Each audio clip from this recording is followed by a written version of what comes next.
Los textos evangélicos sobre la resurrección que leemos en estos domingos de Pascua fueron escritos para demostrar cómo la muerte de Jesús, esa muerte decidida por las autoridades religiosas, no solo no puso fin a su persona, a la persona de Jesús, ni a su obra, a su enseñanza, sino que llevó a una difusión, a una proclamación de la buena noticia y sobre todo a sentir viva la persona de Jesús, su presencia en medio de la comunidad.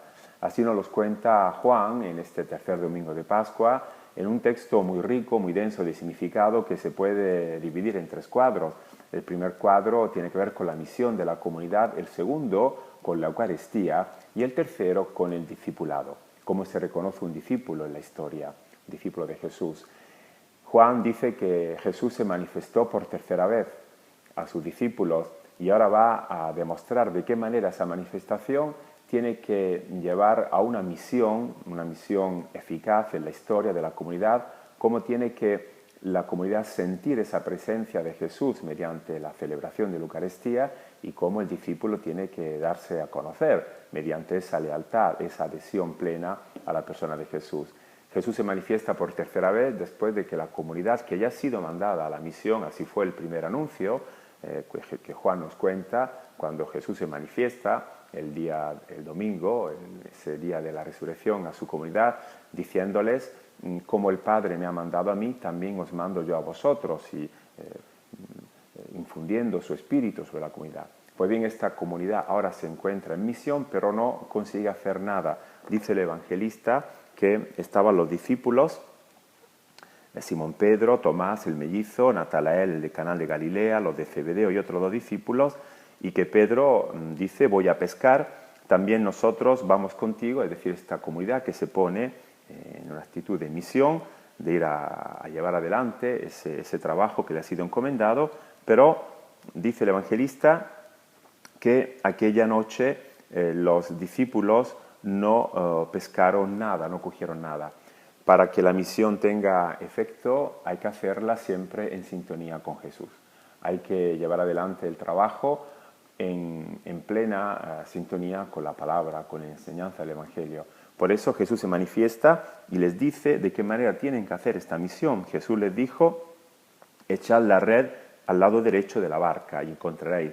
Después de que el Señor le ha pedido si tenían algo para acompañar el pan, después de ese trabajo infructuoso que han realizado los discípulos, y ellos le han contestado que no. Entonces Jesús les dice cómo tienen que llevar esa misión adelante, echar la red al lado derecho de la barca. Es decir, la misión que la comunidad tiene que realizar en la historia es a favor de los últimos, a favor de los que están mal, de los oprimidos, de las personas que han perdido su dignidad. Cuando uno trabaja por el bien de esta gente, pues el resultado está garantizado. Dice el evangelista que echaron las redes y que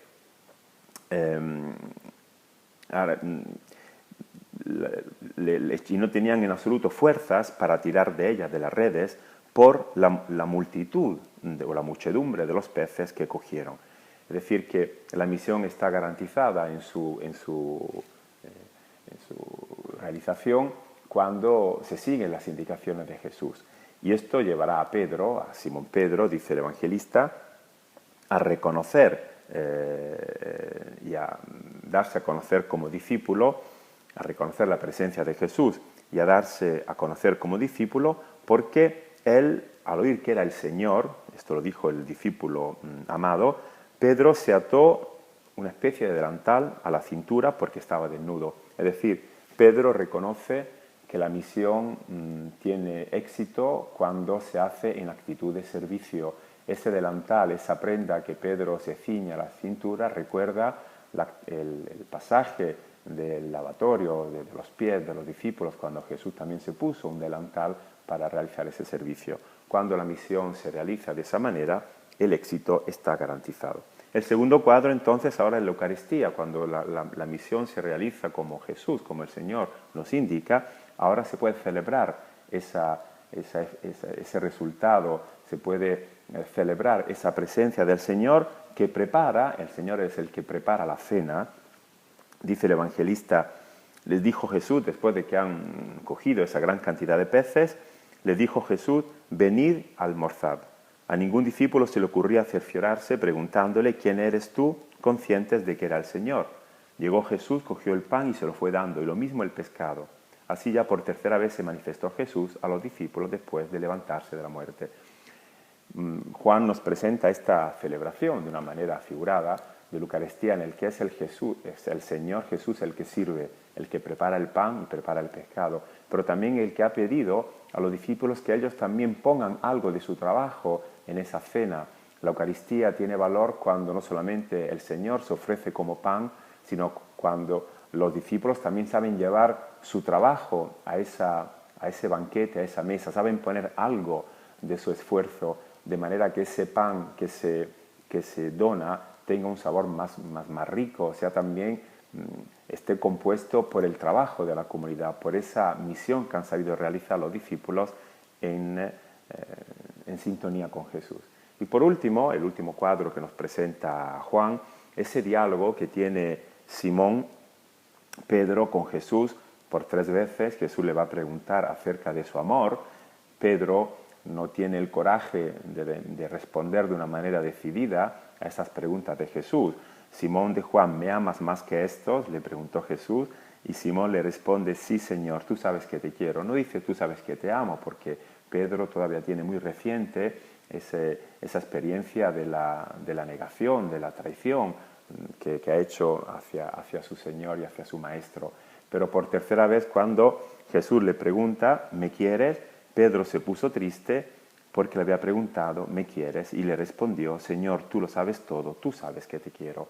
Pedro finalmente comprende el significado de ser discípulo, abrirse a ese amor y sentir la presencia del Señor que continúa a comunicar pues esa capacidad única de saber amar, de saber entregarse por lo demás. Por eso Jesús a cada respuesta de Simón Pedro ha dado una indicación.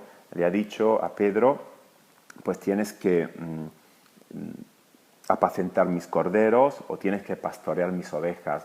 Es entonces la característica del discípulo. El discípulo de Jesús es aquel que se ocupa del bien de los demás, aquel que sabe nutrir o sabe proteger la vida de los demás. De esa manera el discípulo se hace reconocible en la historia. El discípulo es aquel que sabe dar la vida por el bien de los demás, como ha hecho Jesús. Las ovejas no pertenecen al discípulo, a Simón Pedro, las ovejas son siempre del Señor. Pastorea, apacienta mis ovejas. Y al final la declaración que hace Jesús a Pedro, cuando eras joven tú mismo te ponías el cinturón e ibas a donde querías, pero cuando llegues a viejo extenderás los brazos y otro te pondrá el cinturón para llevarte a donde no quieres. Esto lo dijo indicando con qué clase de muerte iba a manifestar la gloria de Dios. Jesús le dice a Pedro que cuando uno se abre a esa misión, participando plenamente en la Eucaristía y ocupándose por el bien de los demás, cuando tendrá que afrontar su muerte, esa muerte no será un fracaso, sino que esa muerte será una glorificación, como ha sido la muerte de Jesús, esa glorificación de una vida que se manifiesta con toda su fuerza y con todo su esplendor.